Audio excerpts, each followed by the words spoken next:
I like to say that Los Angeles is a Class A metropolis, referenced in the same breath as London, Tokyo, New York, Shanghai, Paris, your whole thing. But it's the only one of them that got there without the use of a functioning transit system, for example, or tall buildings. Whereas every other thing in that list is firing on like 90% of all its cylinders, like it's really given really most everything it got. We're doing maybe 30% of all the things we could reasonably do. And we're still in this conversation. So if LA really pushed for not a today, not tomorrow, hopefully we can get it on a lot faster, but like a true transit system, there'd be nothing we couldn't do.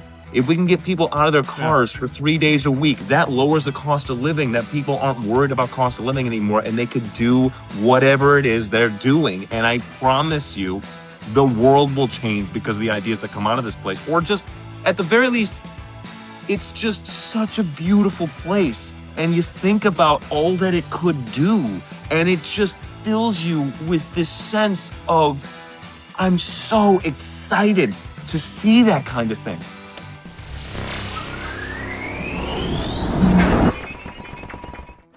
We are so grateful to be supported by these community champions: Sales MD, Team Friday, Realist Lab, Kiana Patterson, Diego Chavez, Jer Boucher, Heather Ryder, Janine Sua, Lily Roca, and Steve Kernan. Hola, hello, hi, bienvenido, and welcome back, or welcome to, maybe it's your first time with us, Entrepreneurial Thinkers. This is the show where I get the privilege, the absolute honor to have weekly conversations with some of the best and brightest entrepreneurial thinkers, as I call these people, across all sectors and segments of society and industry, as we come together aspirationally in these conversations to try to leave the world a little bit better than we found it. Today, I'm grateful to be joined by one of my digital friends, one of my friends, for those that are on Threads, Nick Caputo, who is the founder and chief software engineer at Caputo Strategies here in Los Angeles. I'm going to tell you all about him because there is a lot to talk about this young man. And then we're going to dive into kind of a wide-ranging conversation that I am 100% certain is going to be both entertaining and very educational and informational for the folks that are listening. So let me tell you about Nick. Nick isn't just helping to build companies through his business. He's kind of quietly redesigning the way that they think, while also, I think, loudly helping reshape the future of his adopted hometown here in Los Angeles, California. From growing up in a politics-heavy city culture in Chicago, the same politics-heavy city culture that I grew up in many, many years before him, to coding platforms, to advising governments and nonprofits on efficiency and growth, to serving here locally on the Echo Park Neighborhood Council. He's lived all aspects of this entrepreneurial and citizen dynamic of our complex modern-day world, and now he's helping to explain it all to the rest of us. So after founding and exiting his own company, he realized something that most people miss, that the real leverage isn't in the tech. It's in kind of the clarity and the ideas behind that technology. And then what I loved about researching his background, which was all illuminating, even beyond how I already have gotten to know him online, is that while combining kind of the unique disciplines of computer science, religion, and political science at Augustana College, he's become what I proudly refer to, and I tease him a bit about this online every once in a while, kind of Bill Nye, the science guy of local LA governance and politics. And that's a big shout out because we both love Bill Nye.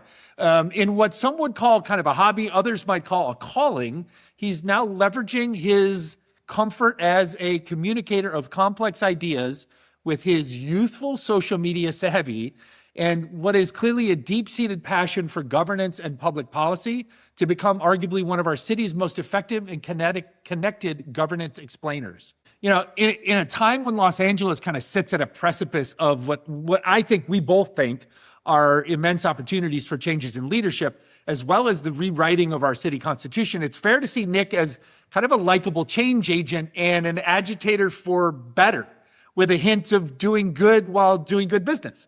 And today I want to explore all of this with him through his work and his passions. He clearly represents the sort of fresh thinking that I think embodies the sort of entrepreneurial thinkers that our world needs more of and that the city of Los Angeles needs many more of. So with that, I say to my friend, Nick Caputo, welcome to Entrepreneurial Thinkers, buddy. It's great to have you. It's really great to be here, Rob. I appreciate the invites, and I'm quite humbled to be on the stage with you. This is quite literally a kitchen table conversation, as you and I are both at our kitchen table. This is really cool, man. Exactly. Yes, we're trying to rekindle the old way to do these things.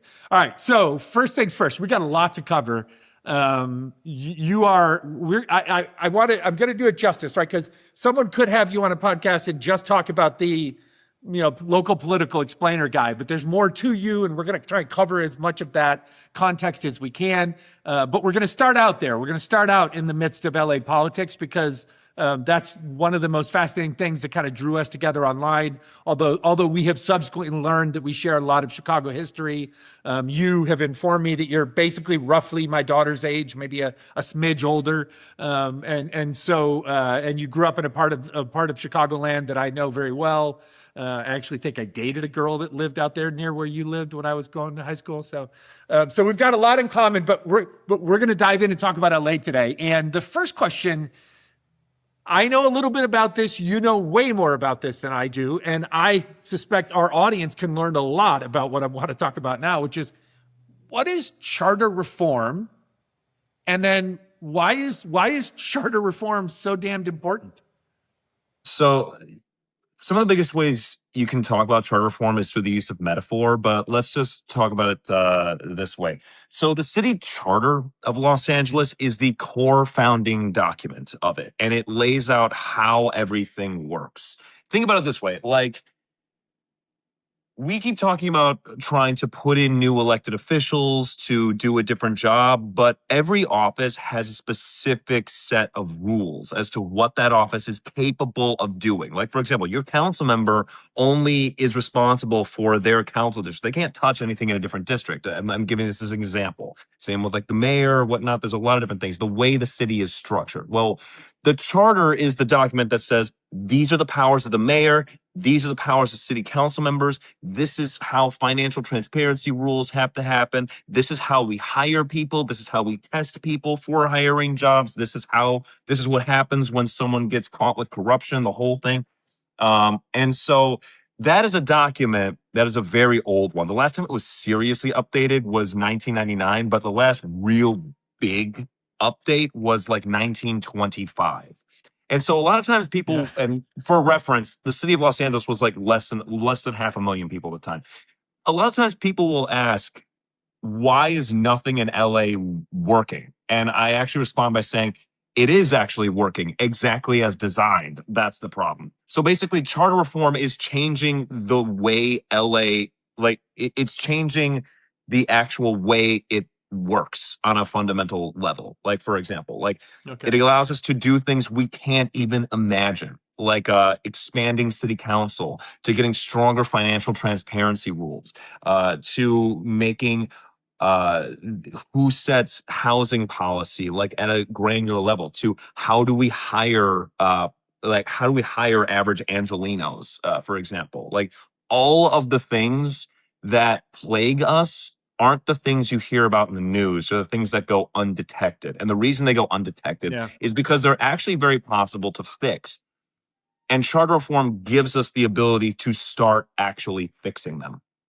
So if we were to draw like kind of a nationalized parallel, we could call this like our Constitution, and then we could refer to our charter reform process as kind of the very long, laborious process that would happen if someone ever tried to offer an amendment to the Constitution, which of course we haven't done as a nation in quite a few years. So what you're saying, just to recap a little bit, is we've essentially, about 100 years ago, the guys who wrote out this is how we would like Los Angeles to work, as from a governance and political standpoint, they wrote it out about 100 years ago, like 1925 or so.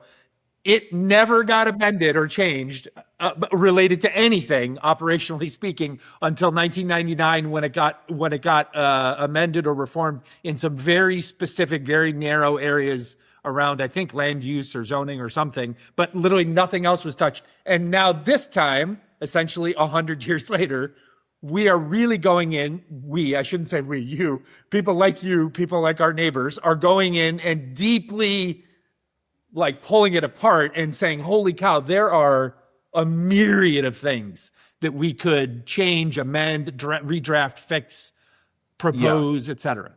And also in 1925, that's not when it was originally made. That's when it was last seriously made. It's even older than that. So it's like from the Okay. 1800s. Okay. Like LA's system of government was not designed for 4 million people. It was designed for 100,000 people of mostly farmland. And the only reason Okay. we talked to each other was to share water and roads. It is not designed for us. Like you would, like asking the current government of LA to take care of the needs of 4 million people is like trying to get a Prius to tow 500,000 pounds. It's not the thing for the job. And so charter reform allows us to rebuild this thing and not like make it a complete night and day upside down world, but allow things like, for example, an LA City Council member has more constituents than the city of St. Louis or the mayor of St. Louis or the mayor of Buffalo, New York.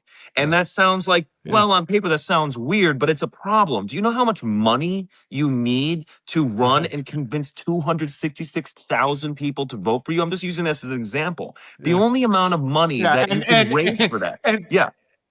And in both those examples, sorry to interrupt you, right? But in both those examples, contextually speaking, like the city of St. Louis is relatively homogenous geographically. The city of Buffalo is relatively homogenous geographically. The city council districts inside of a city like Los Angeles are oftentimes, as has been happened recently in the last 10 or 12 years, are oftentimes literally gerrymandered and jerry-rigged on purpose to be not like contiguous at all. And so you wind up with city council people then trying to manage the equivalent of a city, as you rightly point out. The city of St. Louis has a mayor, has a council, has all kinds of office staff, has its multiple revenue streams, has all kinds of taxing capabilities, all those things that the city council's office doesn't have. A city councilor has a city councilor and then a lot of volunteer staff, staffers. and then paid staffers that are basically young people who are passionate about politics or career people, right? That go in to work on that. And then they're up for reelection like every 4 years. Yeah, and there's a lot of reasons. Now, it's the fact that your city council office in Los Angeles is so big in terms of how many people it has to deal. For example, the that is not normal. Like, for example, LA, United States cities, especially big ones, have kind of a lot of global reputations, but one of them that's lesser known is that their council sizes are big. Like most international cities have a lot more. I'm talking like over 100 city council members. And in the United States, it's not a thing we do. But even among that, Los Angeles is uniquely large. And it's only large because we never updated it. Like we never updated our city charter, which is our constitution. We never updated. Most cities do. So for example, like you're like we have the lowest amount of constituent to representative representation in our city. I mean, the only things that are comparable are cities and like literal autocracies, like actual definitional, like they are not like that is like the thing. And it's not, the size of it is not the only thing, is far from the only thing. That is the reason that I guarantee you it takes way too long to get in touch with a council member. Right. It takes way too long for a service request to get filled. It takes way too long for all of the promises that your council member makes to actually come to fruition. There's so many things about it, but all of them, and I'm not kidding. Yeah. Pretty much all of them can be made like 80% better with charter reform. And expanding city council is one of the things that can only be done by charter reform. All of the other things that your council office is not supposed to handle streetlight repair. It is not supposed to handle pothole repair. It is supposed to be done by the Bureau of Street Lighting and by the Bureau of Street Services. And this is an example. But those departments, again, were designed for a much smaller city. They're buckling under the weight of the responsibilities with the definition of what they have. And so as a result, another reason your council office is really difficult to work with sometimes, and I know there's 15 different council offices, but anyone that's watching in LA knows that it's the same thing for all of them. The reason is because your council office is kind of a catch-all service hub. I mean, because the different bureaus are overloaded, or because they're like have a backlog that's huge. People are calling their council offices for help on departments that's not part of the council office's job. So because the council office oversees way too many people, it's overloaded because of overloaded departments. It's getting tasks that it was never designed to handle, and it's using discretionary funds that should be being used for other things on solving the problems of overloaded departments. And additionally, because there's so many people to even run for election in a district that big, and you're not the mayor or anything like that, unless you are unbelievably famous or you have like an entire lifetime of name recognition, the only way you're going to convince that amount of people to vote for you, that's not a few Facebook ads, and that's not like let's drive Uber for a long time to make that kind of money. That is like you got to be backed by a very powerful union, which again, I'm a very pro-union guy, or you got to be like a multi-millionaire. All like the way to get that kind of money or get massive donations, just running election to that many people, even though there's definitely some very good people who can and who have won those elections, just by the sheer amount of money that takes and the sheer number of people and the sheer, because a single city council district, it's not full mayor, there's not as much like whistleblowers or oversight. It just creates an environment where corruption is possible to happen and more possible than we would like. So there's a whole bunch, a laundry list of reasons. And this is just talking about city council. Charter reform also touches like personnel and hiring. It touches so much other. I could talk for 7,000 hours about this, but the long and short of it is that that's what I was going to say. Yeah. Like the reality is that the takeaway lesson for our listeners is this is fundamentally why this charter reform issue opportunity is so massively important, right? And it is such a unique thing. I know we're going to talk a lot about a lot of the other aspects of this, and we're going to kind of come back and touch on some of this again. But basically, emphasizing for everybody listening, like if in your city, if you don't live here in Los Angeles, you can look into the charter that it defines your city, and you can find out when it was last updated, and there are mechanisms in place in those places to try and get to where we've now lived for these last couple of years as we've gone through this rigorous charter reform process, which is leading to, and this is I wanted to ask you kind of for some specific kind of to walk out of this question a little bit, is if I'm understanding it correctly. So now what's happened is you sat in on a lot of these Charter Reform Commission meetings. Thank you for that we're going to talk a little bit more. We're going to talk about how you share that with the rest of us, right? So now if I understood it from the citizens process and from being one of your fans online, it's now a lot of these recommendations, these proposals that all of these groups of people, citizens, volunteers, appointees, political, all this stuff, the proposals that we whittled down. Now these proposals get set in front of the council, the city council, if I understood it correctly, and then the council gets to now collectively vote on which of those proposals, or all of them, or none of them, or some number of them, go and get put on the public ballot for us in November, for us as citizens to then vote thumbs up and thumbs down on these each issue by issue. Is that how this is going to work?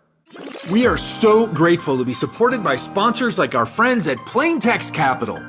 Investing in Web3 and cryptocurrencies isn't about jumping on the latest trends. It's about understanding where the market is headed and why. Plain Text Capital is a digital asset investment firm focused on long-term strategies backed by deep research, backing the best Web3 companies and protocols, and investing in the newest asset classes of the future. They believe that Web3 crypto will drive digital innovation for decades to come, creating significant value for investors. In fact, their team of highly skilled professionals work with institutions and serious individual investors who want clarity in a space full of hype and noise. So if you're looking to cut through the chaos and invest with purpose, Plain Text Capital brings a disciplined, high-conviction approach to investing. You can learn more and meet the team at plaintextcapital.com.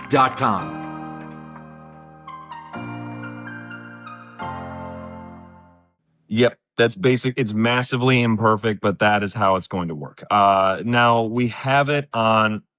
Now there's things that work in our favor. A lot of the council members that are voting yes or no on these reforms are in an election year right now, which means that they can't afford to not exactly look good. And a lot of them they want to be seen as reformers and as outsiders, even if they're insiders. Yes. And then additionally, there's no one more.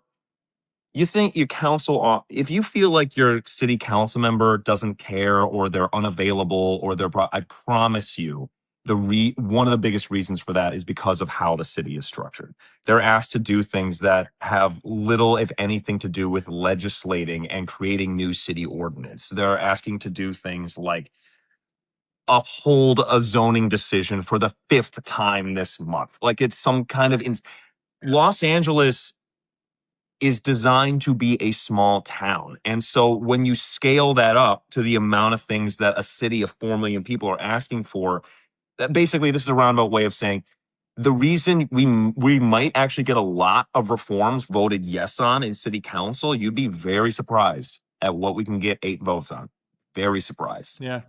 Things that were considered untouchable, like police reform in many cases, we can get 8 votes on it. Yeah. And the reason is because nobody in the city is more frustrated than how the city works than city council members.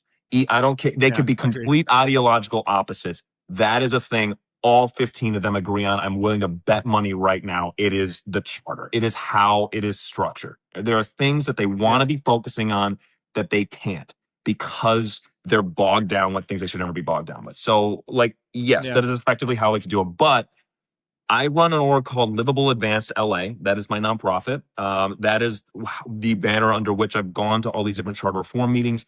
And we're certainly not alone. Fair Rep LA, Our LA, Catalyst California. We have California Common Cause. We like the LA Black Workers Center. There's so many organizations that all really piled on and kind of steered the conversation. And so through that advocacy, we were able to get a charter reform commission, which had members that were not professionals in this. Some of them were, some of them weren't. Some of them were liberal. Some of them were conservative. Some of them said they were liberal, but were actually way more conservative in their voting record than they actually wanted to admit. We were able to provide data and actually push them and show up with hundreds of different people from across the walks of life in Los Angeles to get them to put in more and bolder reforms than were otherwise simple or possible. And because of that, we were able to get bigger reforms out of the Charter Reform Commission. And we have to say thank you very much. And now that it's being going through city council, which we're switching gears a little bit to try to talk to city council offices and get council to actually pay attention to charter reform, because right now also happens to be the budget, which that's another thing in Los Angeles. We do a budget once a year. Most cities of our side do them over every 2 years or more, but we're still doing it once a year because, again, we were designed to be a small town. Anyway, if I start keep going on and on, please let me know. And that is one of the issues that is before the Reform Commission, or that was decided upon, right, is that we would go to a two-year budgeting cycle, that we would come up with capital improvement or capital investment program or plan, CIP, I think it was called, right? So it's like just basically kind of more, as I call it, modernize or best practice ourselves in line with our peer cities around the country and how the governance standards to modernize and make it more efficient to how we work. All right, so I'm curious. Let's shift gears here for a second. Right. So let's shift gears here for a second. When was the first time you were walking out of one of these Charter Reform Commission meetings? Probably like, when was the first time you just looked at your phone and you thought, I'm going to hit record on my phone and I'm going to explain this thing that I just experienced about LA city government to anybody that happens to be listening or watching me online? Like when that first happened, like what compelled you to share like that? I honestly can't tell you the first time it happened. I'm sure if I go scroll through my TikTok, I can find the first video ever and then pinpoint, and then I would be able to tell you why exactly I did that. But I do know the video that catalyzed me taking this a lot more seriously, and that was the video that answered, why doesn't LA have a Zoran? And the reason we don't have a Zoran, Mamdani, is not because we lack people with that kind of vision and that kind of ability to communicate and that kind of drive and that kind of almost pathological level of belief in Los Angeles as a place where it really can be unimaginably good. like we really can have it all. Like I swear to God, it's one of the only places on earth where that phrase is true. We really can have it all. But I made that video, and it was November. It was like early November, like the day after Zone 1 in New York City. So there was a lot of buzz on it. So that probably contributed to why a lot of people saw that specific one. And then I explained, this is the charter. These are the structural reasons why a single mayor can't fix the things in Los Angeles. They can in many ways, but we can change that. And when I saw that that's awesome. resonate with people, I'm like, that was probably the case. But I think the reason, now that when I think of it, the reason I started recording this kind of stuff was just to kind of help process it myself. Like I was thinking about this and just talking about it. I have a habit of like writing things out, journaling everything. And so communicating, even if it's into a journal or some kind of communication, helps me to process my thoughts. This whole conversation we're having is a lot of me processing my thoughts in real time. That's why it kind of looks like a whole thing. But the things that affect you most are not the things you see on the news. The things that affect you the most are the things that go undetected. And part of the reason they go undetected, I mean, there's a lot of reasons. Sometimes they're nefarious. Sometimes people just forget about them. And sometimes they're just not sexy. But they're all very changeable.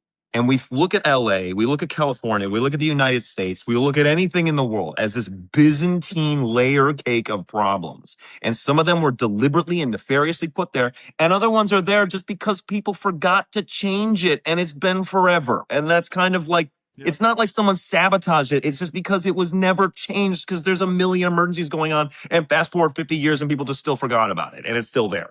Like, when you really start looking into the nuts and bolts of it, like modernizing hiring tests in the city of Los Angeles, like we should have tests for jobs based on 2026 technology, not based on year 1999 technology, for example. Right. Like when you look at these individual things, you're like, oh, we can fix that. And then you look at something else, like councils, like why does it cost so much to city council and like that? Why does it cost so much to run for city council? Why do we have 260? Oh, we can fix that. Add more seats to the city council chambers, everything like that. Why is it that certain programs in the city have the ability or are required to be disclosed their finances? How much are they costing us? But some of them aren't. You can't just automatically know how much it costs. Why is that the case? Oh, we can fix that. Like you can not know. A lot of these are easier said than done, but none of them are impossible. And so when you break it down into these little bricks, then you can see it. And it helped me to process it, but it's also, it makes you feel closer. Well, and so that's I want to pull on that a little bit, right? Because I get it. I mean, we share a similar vibe in the sense that like I use social media in a very particular way, and the anchor of my use of social media is that I share what is essentially kind of a journal of my day. And years ago, I decided to call it a Rob story. It was my story of Rob's day that day, right? And like it's mostly been a cathartic exercise for me. At the end of a day, to just kind of absorb and appreciate the context of my day. And then I kind of learned from other people giving me feedback over the years unintentionally that like it was apparently a meaningful, useful, inspirational thing for them, right? And so then I kind of did it for two reasons, right? So I'm curious, as you started to then put these out there where you were literally like, I'm just talking to my phone because I'm a millennial, I process stuff online. And so this is how I process my brain. Like this is totally natural for me. But then I'm sure because you have a robust social life here, you have lots of peers that are involved from some of these organizations that you mentioned. I'm sure those people started seeing your videos. Did you start to get like feedback then that was so overwhelmingly positive and encouraging? Then you thought, okay, wait a minute, like I should keep doing this because clearly some of the things that I might have taken for granted that I knew about the nuances of our city government, some of my friends, even some of my really informed friends didn't know. And so like when I explained it to them, then, so did you find yourself in that kind of part of the journey where you're like, okay, I'm going to keep doing this because I'm clearly helping some people to understand some of this stuff? Yes and no. I mean, I saw. So it doesn't happen every day, and I can probably count on one hand the amount of times it's happened where a complete stranger has recognized me on the street and then said, "I really appreciate what you do." Maybe like, okay, less than 10 times has that happened. And it's, is that a thing like that made me feel good that I'm actually helping someone and that someone telling me that has no incentive to do so. Like they don't really know me. It's just someone being honest and saying that it was helpful, and that's really humbling. And that's really not even humbling. It's just it makes me feel like I'm useful. I guess the real reason I started it was because before I was doing this, and still a lot of times, I was writing things out in a journal. I was just journaling. In a Yeah. weird way, this is a form of journaling. That's what it started out as. 100%. My Yeah. TikTok, when I started doing this, was like 56 people. Like, and they were mostly like my cousins or something like that. Like, no one knew few people knew who I was. Um, Yeah. and there were other things that caused that to grow a little bit. Like I would make videos and some of them would pop through a little bit, but it was very momentary. And then I started doing this. And this is something that was just consistent. And so the reason I started doing it was because it was a form of journaling. It still is. But I do feel in a way, and I'm not going to say I'm the only person that could do this. Quite frankly, I feel very fortunate because it's like, I don't think it's actually it's not like that difficult. I just happen to be invested in Yeah. it, or I enjoy it. But Yeah. it is just explaining in 60 seconds a single issue at a time, and just over the course of all these videos, hopefully leaving someone with the impression that this is all fixable and I can understand this now. Yeah. That is the thing that I like to do. It's Also, all, totally as a fun thing, I'm a it's screenwriter. all I'm writing a very script on the relatable. side, but that's neither here nor there. It helps me Okay. to also kind of weave a story all together. It just Yeah. kind of, it's journaling, and it also kind of scratches a creative itch a little bit. Although it's not like it's creative in that I mean, all of it's nonfiction. It's so nonfiction to the point that I'm worried that's boring. Like I could drop off and go to like zero. No one could see my stuff, and I couldn't blame them because this stuff is so Poindextery kind of like this. Like it's not, but it's just I enjoy it because But it's cathartic and it right, makes you feel but useful. Yeah. to the broader kind of citizen discourse, what you've already uncovered for people that are listening is that like this is the stuff. Like, and the truth is, most things that I love to call them like kind of people shout at the internet, right? Like most internet shouters about anything and everything, whether it be here in Los Angeles or just in general in the United States, anywhere, right? Like most internet shouters really don't want to or don't put the time into actually understanding the boring kind of, the Plumbing. the minutia, the plumbing that kind of ties it all together, right? And the truth is, what you're describing in very relatable ways, and in very simplified kind of like, hey, I'm going to give you the highlights. I'm going to break it down for you. I'm going to make this relatable. I'm going to tie this to probably a point of frustration that you experience that you just shout at the internet, but you don't know really what you're shouting about, right? And then therefore, when you're asking for change, you're really kind of diffusing your power. And so if I can explain it to you in such a way that makes you understand that, oh, that's what I was really shouting about. I should stop shouting about that, and I could just shout about this.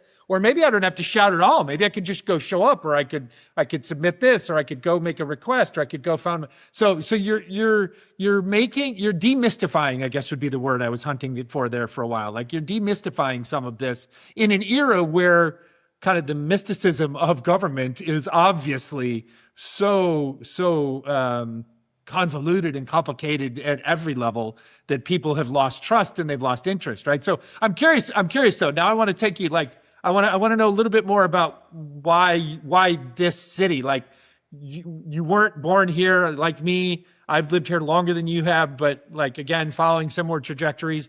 We both love this city for, I'm sure, some same reasons, but also probably for some different reasons. You're at, again, a very different age and stage in life. Like you're roughly around the age that I was. I was a little bit younger when I got here for the first time, but I've now lived here almost half my life, right? So I'm curious, like, what is it about this city that makes you so passionate about wanting to help make it into the best version of itself? Well, it's both a personal thing and it's also a way that Los Angeles has treated me in a way I didn't expect it to, and it didn't have to be so. I won't always say kind, but permissive for me to, I guess, make a career or at least a good hobby out of the things that I always felt alienated by. Um, it really lives up to its reputation of all the songs written about it and everything and all the weird and all the fantastical things, and it makes it's a place. I'll start off by saying it's a place that makes me feel alive. And additionally, I mean, I came to Los Angeles thinking I would be here for 3 to 6 months for work, and that was 5 years ago. I'll tell you right now, I had a job during the pandemic that was going to move me. I always liked this place. I had started coming out here in 2017, really more regularly because I felt attracted to it, and I couldn't explain why. Like many Angelinos or many people that like LA, they can't exactly explain why.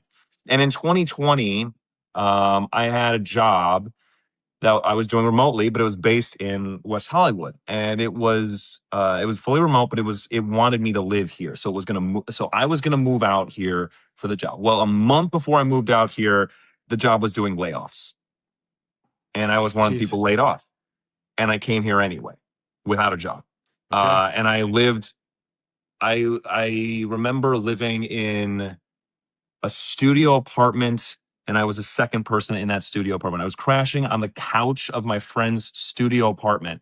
And then I moved into a East Hollywood 1 bedroom, but it had like an office space. It wasn't a full bedroom. The windows were like little slits, but I was able to kind of move a twin bed. I did that.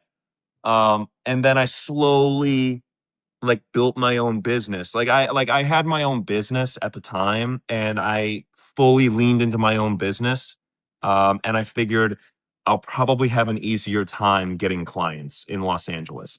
And the reason wasn't Okay. because, oh, it's in California and it's tech, everything like that. The reason is because of its risk tolerance. That is one of its secret sauces. It's not Right. the weather. It's not like the range of education. All of those things are massive benefits to it. But the real secret sauce to me is that if you, Rob, could have an idea for a more efficient rocket booster, and you could walk right into JPL tomorrow, and I guarantee you Yeah. somebody will listen to you. Maybe for 2 seconds. There you go. Maybe you might need to come back, but you will not be shut out. You don't get shut out of things. And so I came here to test the waters, and I found a people that were willing to work with the small business, and people that were willing Yeah. to be a friend to people that were new here, or willing to talk about things that were outside of any of our wheelhouse, everything, and just be weird with I me, love that. and have that That's high level of risk tolerance. And yeah. that, I gotta say, that just made me respect LA. It made me fall in love with the place, and it really made me honestly think that that level of risk tolerance, it's a much more diverse industry set than you could think.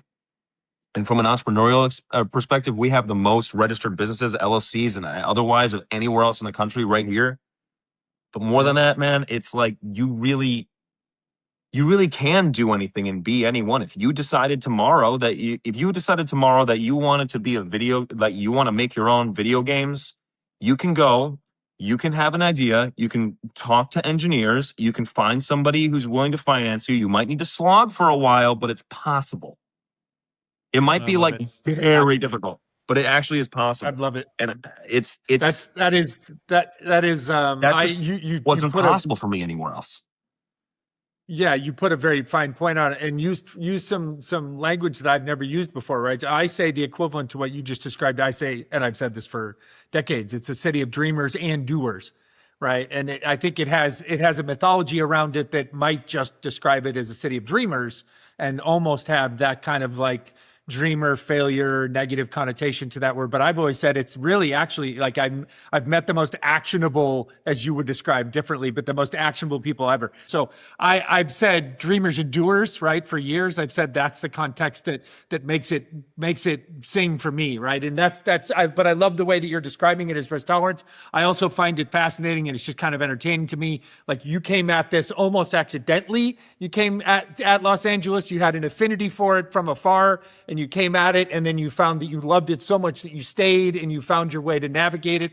And I was literally like 9-year-old laying on the floor in a snowy living room with a fireplace in Chicago, watching the Rose Bowl in like 1976 or 77. And I was like, I want to live there someday. It's cold and snowy and dark in Chicago right now on January 1st. And those people are in a football stadium wearing short sleeves, and the airplanes are going over, and the sun with the mountains. I was like, where is that magical place? And my mom was like, oh, that's called California.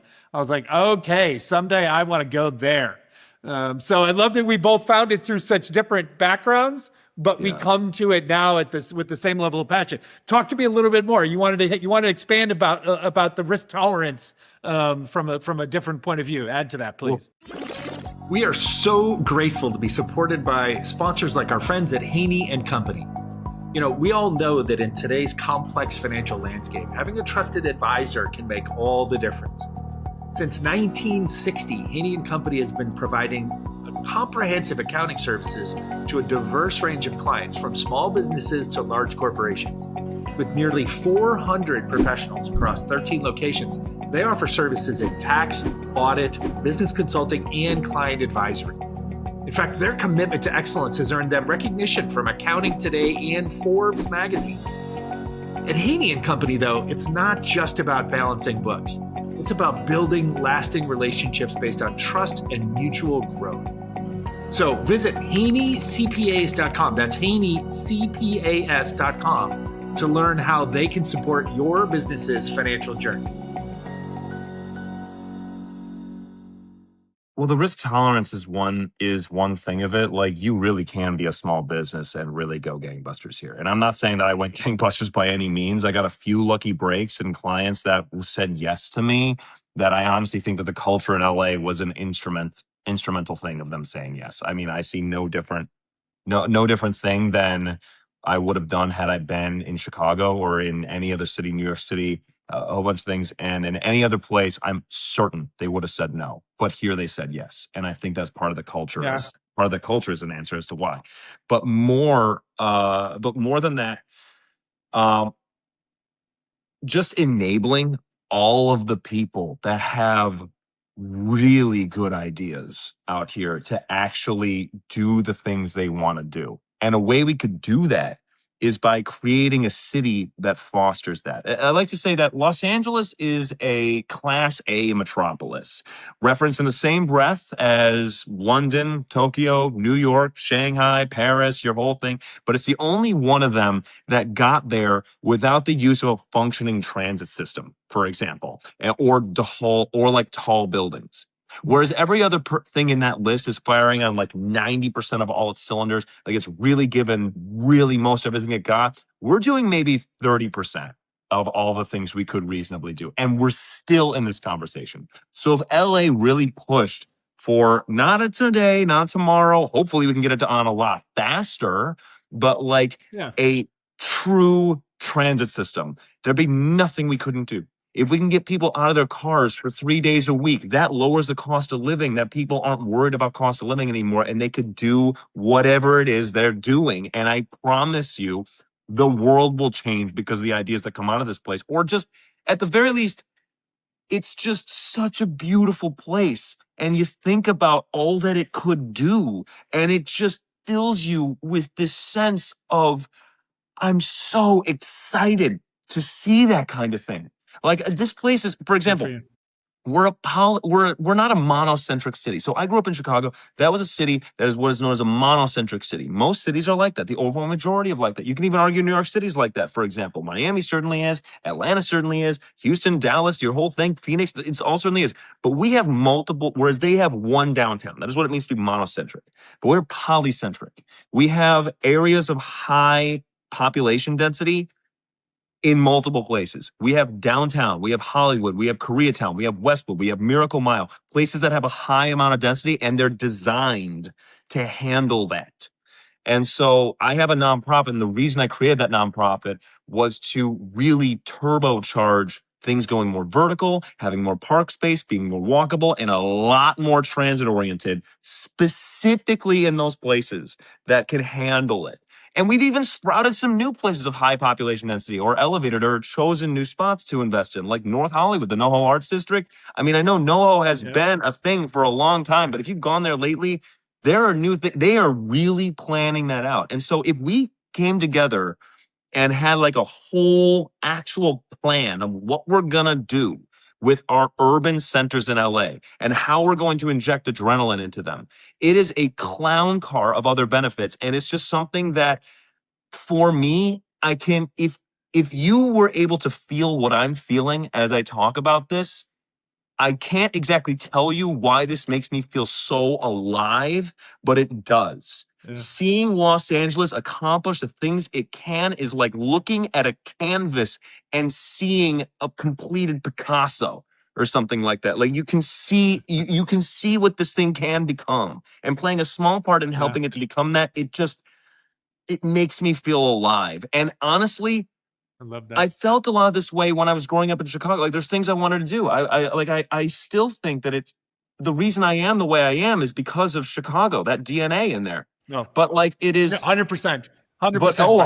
That is 100%. But the thing is, you can. I was literally a nobody. I had just moved. I've been here for about 5 years at this point. It feels like I've filled enough time to have 15, but that's the timeline. Over 5 years. Not like 10. Yep. I've met the mayor 3 times.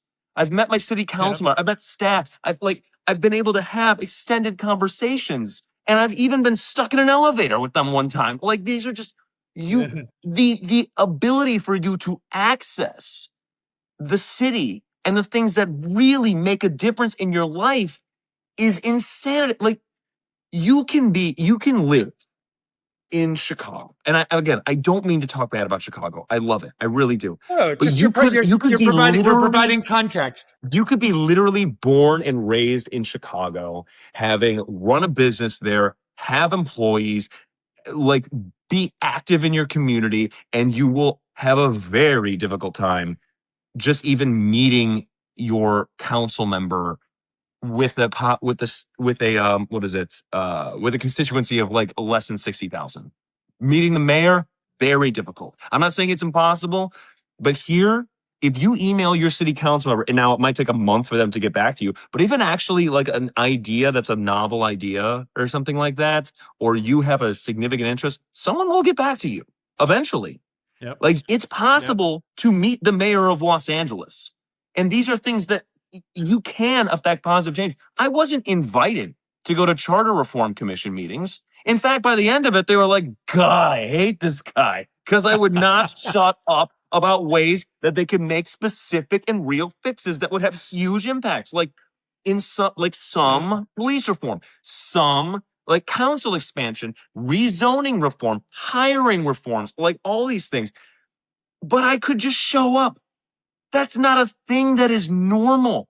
In most cities, you can't just show up. So it's the accessibility. It's almost like it's like a dichotomy of two worlds. It's designed to make it difficult because some of these meetings happen at 2 p.m. on a Tuesday and people are working. Yep. But the fact that it's possible to go to them is like, it's just, so why am I so involved? Here's an answer. Why am I so involved in in the way LA City runs? Because I can. Because it allows me to. LA allows me to be involved in it. You care for the reasons that you've articulated. You have a basis that you stand on, but mostly it's largely because it is accessible to you. If you care and you have ideas and you're willing to stand on them, this city will allow you to express those, which is incredible. The natural question that anybody would ask, and I know people online tease you about this every once in a while, is like, will you ever run for office? Like, is elected office part of your future? I had a long had a long answer to this question. And I am nervous about saying it because What's I've the thought, short answer? I don't know, man. Like, I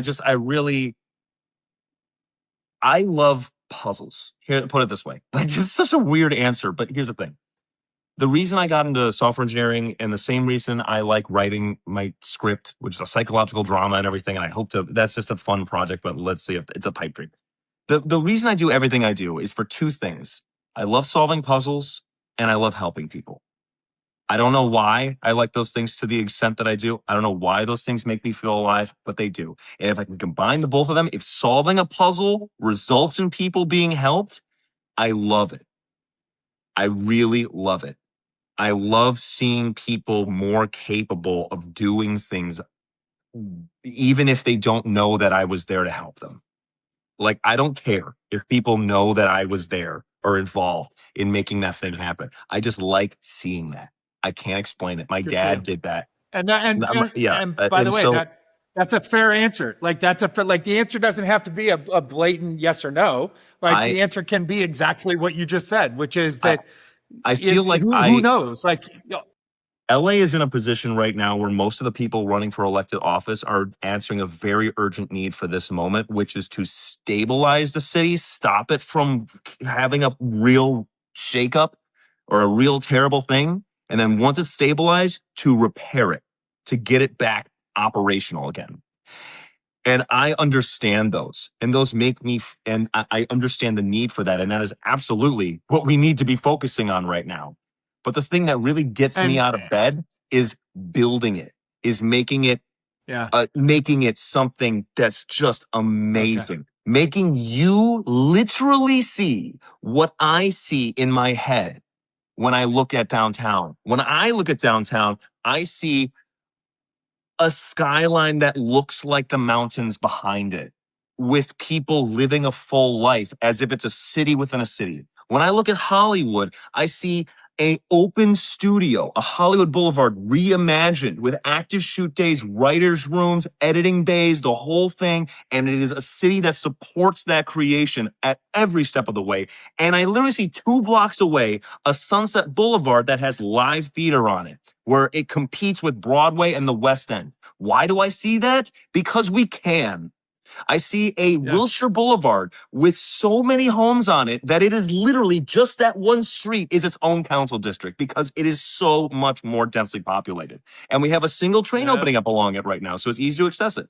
I see yeah. a train along the like that is what I see. I see like the LA that again, right now we have to focus on stabilizing it, and after we stabilize it, And we got to focus on repairing. so But that is the let's talk mindset about that I that for a come to. second. So I don't know. Let's But talk about that. Let's talk about that yeah, for a second, right? So, yeah. it's a particularly important election season. We're in the midst of an election season here. A number of city council seats are up. The mayor's job is up for reelection, et cetera. So there's a politics, and you kind of answered it in preemptively. And so I want to ask you to let's talk about this. So what you're saying is you believe that this election cycle in particular is really about stabilizing it and kind of like reforming some of its basic infrastructure, some of the plumbing of how this city works and how it serves its people. And then after this, so let's say whomever comes out of these elections, this mayor or a new mayor or these city council people or new city council people, that maybe like this term, this next 4 years of theirs, 2026 to 2030 is stabilizing, repairing the infrastructure, kind of making it work again. And then maybe the election cycle after that, like 2030 and beyond, is more aspirational governance. Is that what I'm hearing? To an extent, I would say the election in 2022 that elected Karen Bass, that was a stabilizing election. Think of Los Angeles like a car. And in 2022, the car was literally falling apart. Like the wheels were about to come off. It was unstable. And so that was election focused on stopping the wheel from falling off, stopping the engine from seizing up. It doesn't mean it's fixed, but it will keep going another day. And that 2022 to me felt like the election has stabilized it. And now we're at a point where we're not where we want to be, but we're way more stable. And so now this one is about fixing it, like actually stopping it from getting to that point again. Like we've got it more stable. It's not perfect by any means, but keep it like solidifying it, making it a more solid thing that is going to keep operating everything and like it'll actually fix. And assuming whoever wins is able to do that, then we get to a place where we can be like, all right, we've got it fixed, we got it stabilized. We still have all these things going for us because it's always going to be a place that has that culture and that risk things going tolerance, for all it. those things. Yep. Now, once Yep. it's fixed and the engine is fixed and all the car, the battery, and all this stuff is all working again and it's fixed, how do we tune it or even upgrade it? And then charter reform is an upgrade. That's what I think of it as. How do we make it so that we can make it a place that is everything that we know that it can be, a place where it has enough housing for everyone physically here and then some, and that is easy to get So around without the use of a car. That's the mindset I business think the next one's going to be. So it was in stabilized business 2022, parlance, repair 26, and then hopefully if the repairs hold, then it's like grow the hell out of it in 2030. Yeah, and that's what I was going to say. In business parlance, right? It was almost like stabilize, repair, a bit of a turnaround phase now, and then get it rebuilt up to be a growth phase company. By again, the way, so this to is speak. super important. Super important. When I say grow and build Los Angeles, the thing that I mean it to be, I want to be very explicit in that first and foremost is for the people who are here right now. Like this is not to like, although I would welcome new people coming in, absolutely. That's like a huge thing. Like you want to grow, you want to attract new things. But Los Angeles is more expensive now than it has been really ever. And we can't, there are only so many things we can do to bring the rent down. We can try to slow the rate of increase, but I'm a big believer that at a most basic level, if you're paying more, you should be getting something nicer.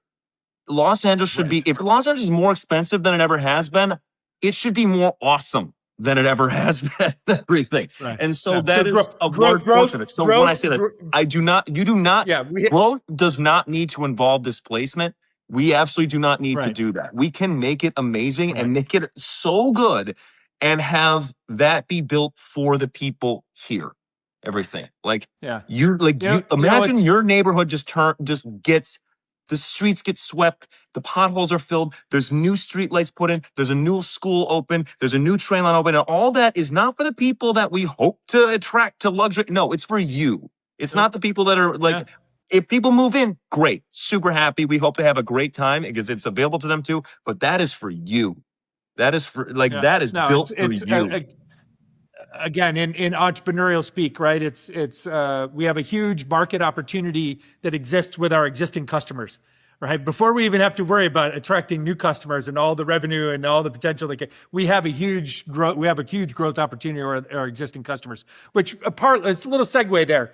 You've talked about it a few times, right? You are an entrepreneur. You have a small business that is what funds your life. You have a nonprofit that you've started, which you've talked about already, and we'll put that in the show notes so that people can find you and engage with you there. But talk to us a little bit about what is the business that you're in? What is it that you do for these companies?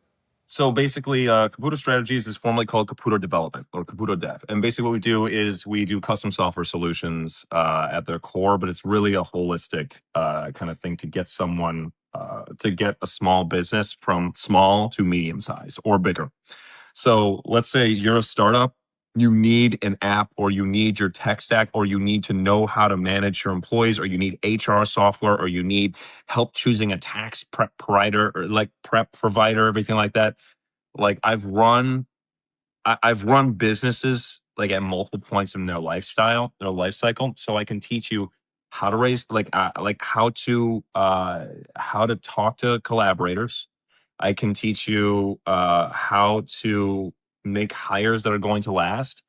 But more than that, and the bread and the butter is I build your app. I build like an app, your HR software, your website's backend, admin panel, the entire spine, every single piece of technology that you have, I can build that for you. And then I can actually be there for you like a 24/7. Like you have my number. I'm just the guy that you can call.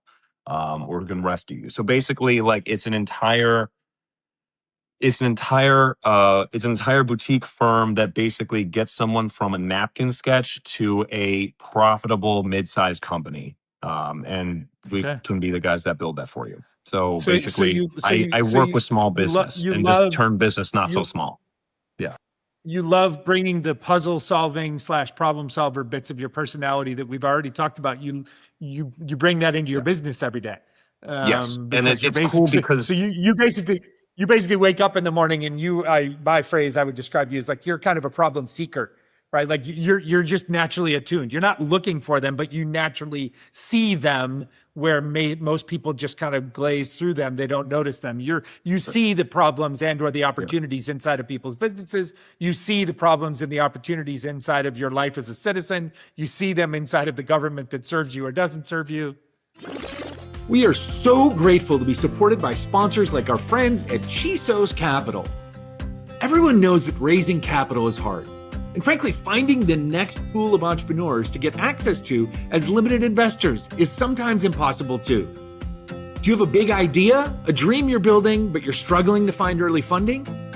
Well, Chisos is changing the game for founders, creators, athletes, and investors.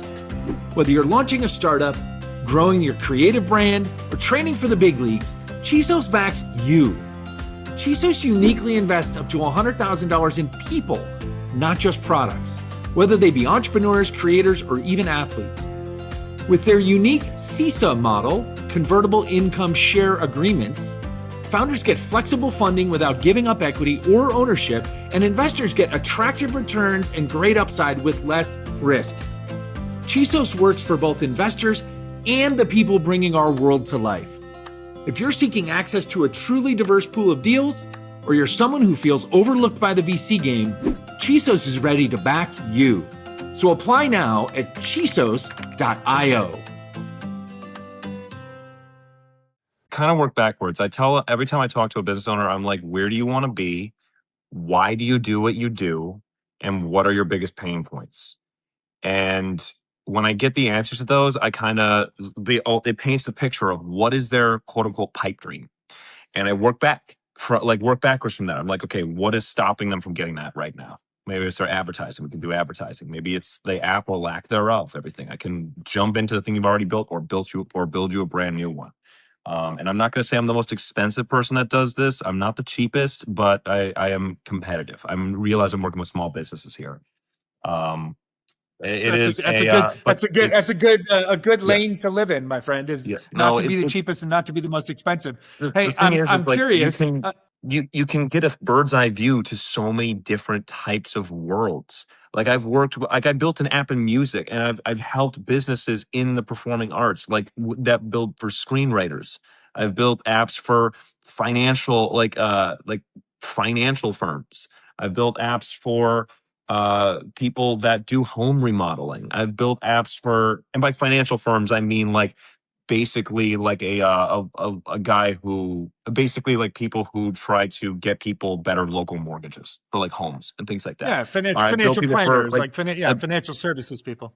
people that provide nonprofits. Like one of my favorite people is a place called Latitude for Art. They have a building in Echo Park Lake, and they provide housing to struggling artists so that they can just work on their art for up to 2 weeks at a time. People apply, and they're just a nonprofit. So it's like everything from music and art production to mental health to providing homeowners with mortgages at competitive rates and things like that, to name your thing, everything, to fashion. Yeah. We've worked in it. And so it's so cool because all of these different worlds, you get to understand them so intimately, and you get to understand the psychology of why do people build what they build and do what they do. And Yep. it's just, Ultimately, yeah. it comes down to that. Like ultimately, all of this comes down to the people and understanding how they work and why they do it. I'm curious because I have the technologist in you with me now, both from a technologist business standpoint and from a governance useful standpoint. Talk to me about AI. Like, is AI something that eventually eliminates the need for Caputo strategies? Right? And then separately, is AI something that could be a hugely useful tool in modernizing our government? Yeah. Well, it's something that I do think about a lot. Like, I'm certainly not making $1,000 or a couple $100 small websites anymore. Like, that's just not a thing. I mean, I can do that to make someone's life a lot easier because AI is a tool like anything else, and you have to learn how to use the tool. Now, the learning curve from a complete newcomer to able to work with it is just way less than it used to be, but it doesn't change the fact that it's there. And also, there's a difference between a tool that is tuned to work for a couple dozen people, maybe like a couple hundred, for example, and one that's like an enterprise piece of software that can work for millions of people. So there's different, but it is something that I do have to think about. Now, the thing is, I like to say the people that use, in some cases, the people that use AI can replace the people that don't. So I need to understand how it works. But also, I mean, yeah, it's a question. Like, it could, like, the small stuff, definitely the small stuff that we used to make years ago, which we don't really make too much of anymore, just because we don't get asked to make it much, and it's just not something I really like pursuing. It's not something that I feel like I'm using the best talents for. That is just, we don't do that anymore. Like, that's like, there's no real reason to do so. I mean, well, I'll happily do it if someone asks, but like the really small things, no. But the stuff that's like the huge software suites, that's like, I need something that will be a streaming service and also watch my, like, be able to, uh, a streaming service to teach people how to provide, to manage their finances, as well as a stock tracker or something like that. And I need to have a web admin panel that can manage the different features and turns, what, like, things that are really complicated. That's our bread and butter, and that's the stuff we can do. Advertising, that's stuff we can do. Like, that's still very much there. And And kn- yeah. knowing what you know about the insides of governance here in Los Angeles and how the systems work or don't work, like how we could use tools to like better communicate the realities of how things are getting done or not done, accountability wise, like to the public.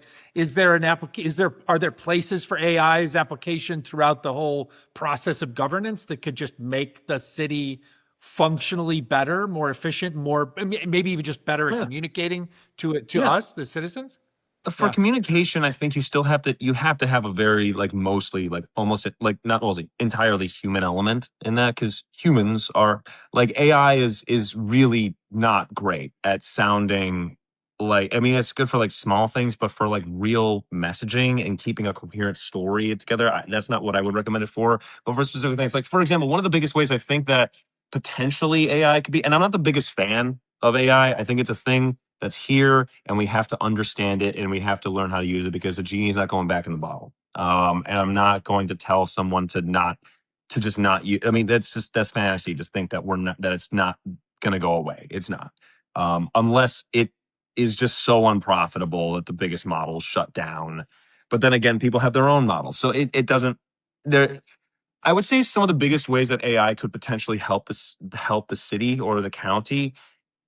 Let's talk about, ironically, I won't say about like anything in the creation of film, but the acquisition of permits.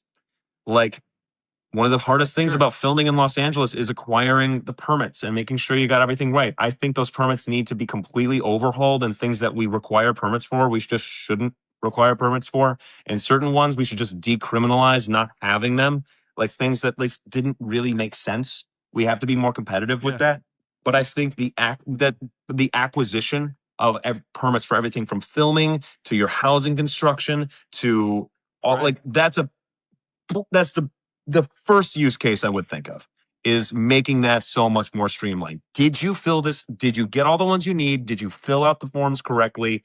Get all that done for Yep. you, so you don't have to think about it. That's like, I mean, that's not something you could do with just ChatGPT, but that is something that absolutely could help you with that. Did I get everything I needed, and is this all submitted correctly? And on the other end of it, Yeah. helping people process, where a human could probably process like what, 10 a day, now they can process 100 a day. Everything. You're still having a Okay. human doing it, Sure. but they're just able to do it a Yeah. lot faster. So that is the biggest use case. And All the they're boring stuff that choked us all, like permitting, that's the biggest use Yep. case I can think of right now. But there's certainly a lot of other ones. But the thing is, you don't want to sacrifice the quality sacrifice the quality of the work that's done in many cases. You don't want to have something that could hallucinate on something very important. And you don't want to just throw a bunch of people out of a job necessarily. I'm a huge, like, people have to be working, and we have to, and we can't just have like a cold, unfeeling machine try to steer our city in different ways. So I think while there are ways in which it could be used as a tool, I don't blame people for resisting it. Although there are certain ways that I would not resist it, or I would look at it at least. Permitting is one of them. That's one of the biggest ones. No, I love that. I love that. All right. So last question before we get to our last segment question. It's maybe timely now. There's like national news about some aspects of what I'm about to ask you, but thinking more locally here, a lot of what we've talked about today, systems, infrastructure, processes, bureaucracy, right? A lot of that kind of the plumbing, as we keep using that metaphor, but ultimately to change the plumbing or to create the momentum at leadership level to change the plumbing or to approve charter reform issues or to make changes structurally to kind of the institutionalization of how we work, that requires leadership, right? Like that requires human leadership. And so I'm curious, are there a set of criterion that you use? Are there obvious red flags, or are there obvious green flags, so to speak, that you use when you're either assessing current person that's in office, like a currently elected official, or maybe more importantly today, a candidate, right? And again, I'm not talking about any specific candidate or any specific job. I'm just saying, like, I'm curious how you process, how do we judge the leaders, the humans that ultimately are responsible for leading us through this era of change? I'm trying to think of a way to do this, and it's like, give us three things. Do they understand how things actually work? Like, can they point to a specific policy or set of them that is stopping them from doing what they want to do and give us a wish list of what they want to change? Not like ideas, but like specifics. And it doesn't have to be every specific, like change 237E in the city charter. Like, it doesn't have to be that, but like, this law is messing with me this, and I want to change it to this. Like, if they can say that, that's a huge thing. Another one is, can they speak robotically, or do they actually, or can they form a story? And can they be a likable individual? And I know that a lot of times people think, oh, that's not relating to how you do the job. But it kind of is. I mean, if you're an elected official, you got to get people to buy into what you're trying to do. And how you get people to buy into what you're trying to do is by being approachable and someone you can talk to. And you don't have to be like, get a beer with them or something like that, but be able to form words together. Don't be a little amiable. Don't be a complete robot. And the third one, and honestly, the third one is just, I mean, have a vision. Be unafraid to talk about your pipe dream. If everything goes right, what happens? What does LA look like when everything goes right? Can you tell me that? And be specific.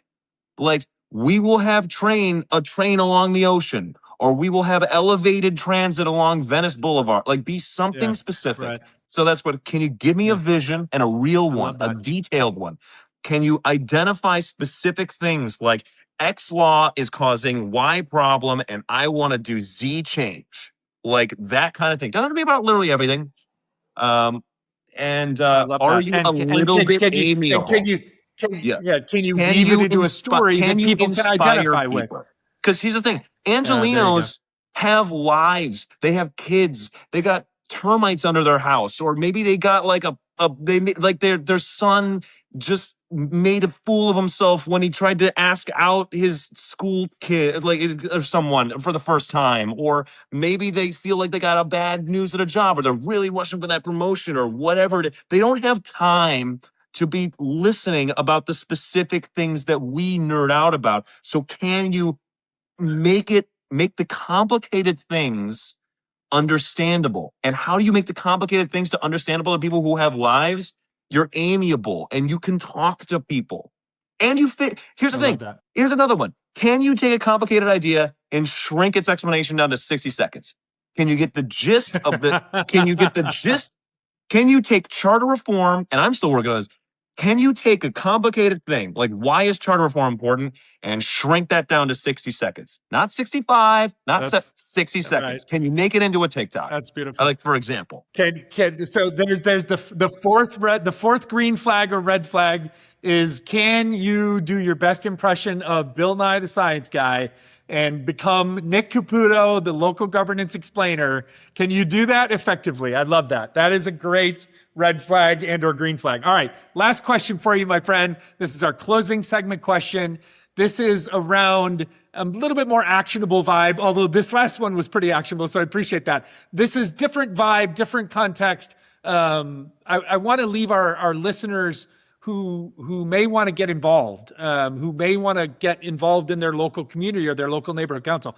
So if you are someone like that who's listening and you might share a passion for our city, or you have a passion for your city that is similar to Nick's passion for Los Angeles, I'm asking you, as someone who landed here by accident, kind of decided to stay, and then famously has like navigated his way through the system in 5 years, so much so that he has access to and exposure to the people that are in the highest offices of power here, and occasionally shares an elevator with them. Like, simple question: what are 2 or 3 ways, or what are the first 2 or 3 things that a regular Joe like you could, or Joanne in her neighborhood could do to get themselves involved in their local community? Give me 2 or 3 very specific bullet points.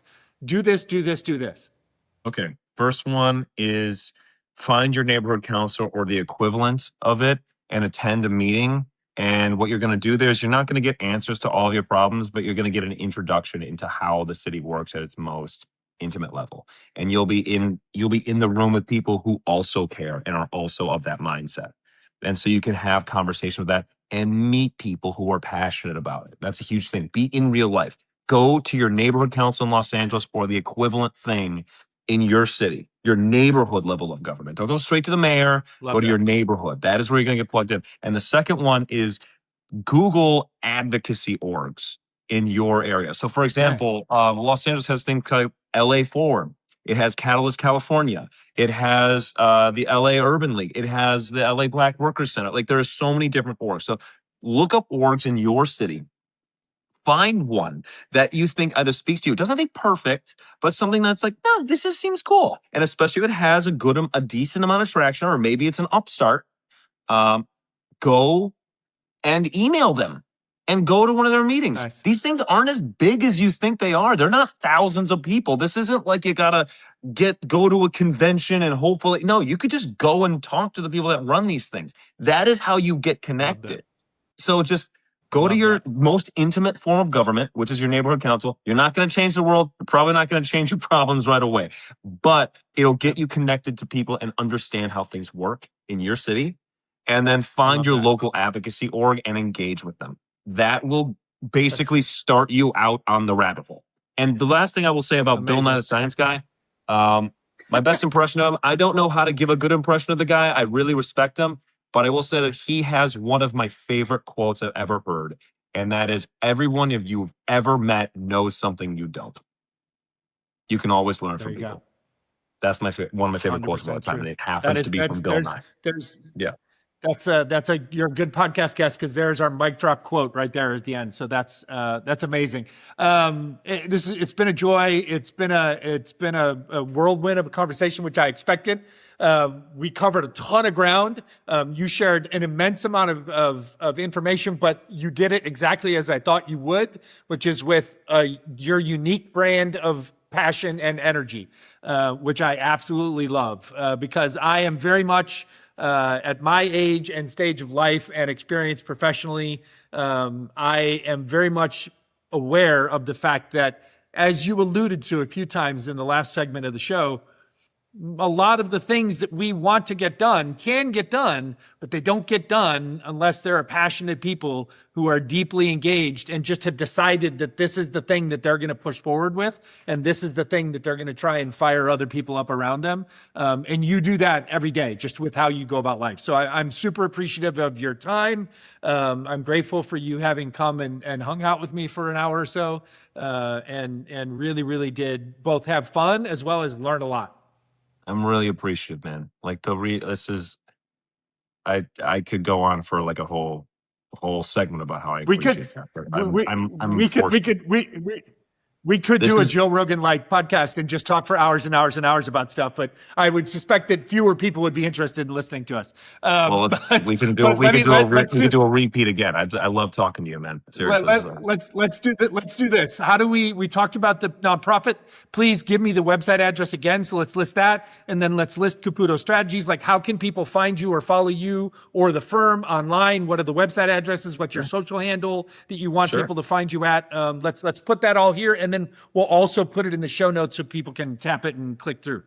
Got you. The nonprofit is called Livable Advanced LA. That's livableadvancedla.org. My business is called Caputo Strategies. Caputo is my last name, so caputostrategies.com.